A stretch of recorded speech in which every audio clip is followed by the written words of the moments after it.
Welcome back to the Enduring Mindset podcast. I'm your host, Kevin Scott. As you can tell, this is a bit different of an intro and opening than I normally do. And that's because today you're getting me unscripted, unfiltered, and vulnerable. I wrestled with doing a 9/11 episode. I really wanted to, I couldn't find the words, and ultimately decided I would save the 9/11 episode for next year, so the 25th anniversary, and I could really pour into something inspirational. And then I watched Charlie Kirk get assassinated on Twitter. After that, the word senseless just kept popping into my head. This is a man who stood for his principles. He exercised his First Amendment right in a nonviolent manner and was assassinated. Now his wife and two children, his friends, have to navigate life without him. We lost somebody who understood the importance of communication, of conversation, of debate, someone who welcomed those who differed in opinion to have a conversation with him. At one point in time, I taught high school English and we read George Orwell books. And one of my favorite lines to point out to my students was, in a time of deceit, telling the truth is a revolutionary act.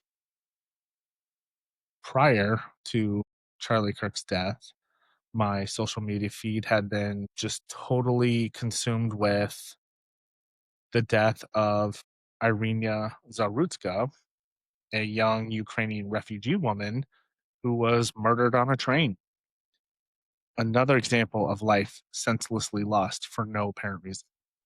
Thinking we can take an educated guess that as a refugee, she came here to the United States looking to escape the war in her country to make a better life for herself. She came here looking for safety, security, opportunity, and to get us far away from the atrocities that were happening where she was from. Instead, her life was cut tragically, senselessly short. Howard Zinn is credited with saying, "There is no flag large enough to cover the shame of killing innocent people."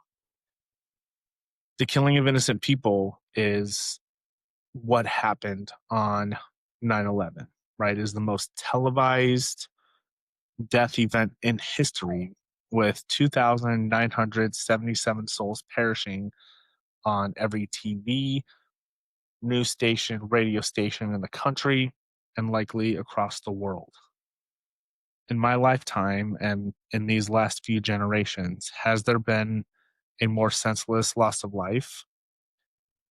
People love to talk about September 12th, the unity, the patriotism, rally cries of never forget, united we stand, divided we fall. Yet here we are just 24 short years later, and we have absolutely forgotten. And we've become even more divided. Edmund Burke was an Irish statesman, a political theorist, a philosopher, and speaker in the mid to late 1700s. And he's known for authoring the quote, "The only thing necessary for the triumph of evil is for good men to do nothing." Now, one of my favorite movies is Boondock Saints. And in the opening scene, they expand on Burke's notion. A priest is almost admonishing his congregation after a senseless death occurs within his parish. He says, "Now we must all fear evil men, but there's another kind of evil which we must fear most, and that is the indifference of good men. The indifference of good men is what allows evil to flourish. And when good men do nothing, say nothing, allow evil to grow unchallenged, that is when the darkness wins. That is when justice dies, and that is when the innocent suffer." So, how does this tie in with 9/11? Well, instead of remaining united, we became binary and polarizing. You are either with us or against us as a nation. Then that slowly transformed inward from a global stance to an internal national struggle. Our police have become militarized. Our identities are aligned with political affiliations. Friendships and families have been destroyed over subjective differences of opinion. It's trite and it's senseless.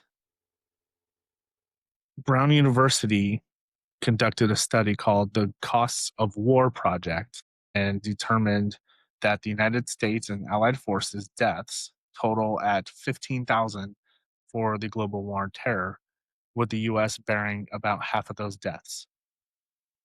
So, scores, tens of thousands, if not hundreds of thousands, families and friends' lives were fractured and torn apart.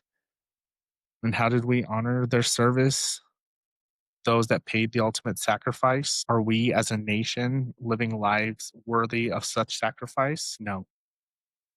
Great. So now those sacrifices, both the fallen and their families who are now left in the wake of devastation, have become more senseless losses. We let comfort become silence.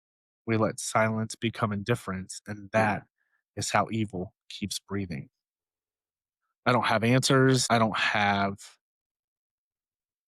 clean lines to really wrap up what I'm trying to say, but I know this: grief demands more than silence. And when we witness senseless loss, whether it's one life or it's thousands, we don't just get to walk away unchanged. This podcast is built on the idea of an enduring mindset. Now, that's not just the kind that gets you through a tough day or helps you hit your goals. It's the kind that determines who you are, who you become when the world doesn't make sense. The kind that asks you to respond, not react, to choose presence over being passive, to stay awake even when it would be easier to turn away. Hope is not a strategy. I believe that to my core. However, it's still yours to carry. And if you carry it even a little, you have a responsibility to move it forward in your choices, in your words, and how you treat people. Because if we don't carry hope, something else fills its place. And we've seen what that looks like. So carry it. Even if your hands are shaking, even if your voice breaks when you speak, carry it onward, forward. I would like to close with a verse from the book of Hebrews, chapter 10, verse 24 through 25. And let us consider how we may spur one another on toward love and good deeds, not giving up meeting together as some are in the habit of doing, but encouraging one another. Thank you for listening. Fall out.